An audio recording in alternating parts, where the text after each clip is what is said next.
केवळ लष्करी वापरासाठी असलेला औषध साठा देवळाली पोलिसांकडून जप्त. देवळालीच्या विजयनगर भागात एका संशयित वाहनावर पोलिसांची कारवाई. 20 लाख रुपये किमतीच्या इन्सुलिन साठ्यासह एक टेम्पो ताब्यात. लष्कराकडून तक्रारदार नसल्याने देवळाली पोलिसात कुठलाही गुन्हा दाखल नाही. मुद्देमाल लष्करी आस्थापनेच्या ताब्यात. लष्करी अधिकाऱ्यांची एक समिती करणार या प्रकरणाची चौकशी. केवळ लष्करासाठी असलेला इन्शुलिनचा सुमारे 20 लाख रुपये किमतीचा साठा देवळाली कॅम्पमधील विजयनगर भागात एका संशयित वाहनातून पोलिसांनी जप्त केला आहे.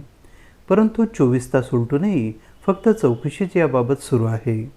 विशेष म्हणजे लष्कराच्या गुप्तचर शाखेकडून माहिती मिळाल्यानंतर देवळाली कॅम्प पोलिसांनी ही कारवाई केली आहे. या औषधी साठ्याबाबत लष्कराच्या वतीने कुणीही तक्रार दिली नसल्याने देवळाली कॅम्प पोलीस ठाण्यात कुठलाही गुन्हा दाखल करण्यात आलेला नाही. मात्र लष्कराच्या वतीने देवळाली कॅम्प पोलिसांना पत्र देण्यात आले आहे की संबंधित औषध साठा आमच्या ताब्यात देण्यात यावा. आमच्या लष्कराच्या वतीने आम्ही कारवाई करू. सूत्रांनी सांगितले की लष्करातर्फे एक लष्करी अधिकाऱ्यांची समिती स्थापन केली जाईल.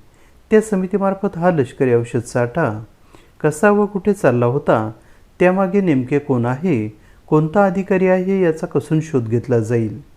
याची सखोल चौकशी करून संबंधित अधिकाऱ्यांवर कारवाई करण्यात येईल असे सूत्रांनी सांगितले. लष्कराच्या वतीने देवळाली कॅम्प पोलिसांना पत्र दिल्यानंतर देवळाली कॅम्प पोलिसांनी कागदपत्रांची पूर्तता केली. तसेच सर्व जप्त केलेला औषधी साठा लष्करी पोलिसांच्या उपस्थितीत लष्करी अधिकाऱ्यांकडे सुपूर्द केला.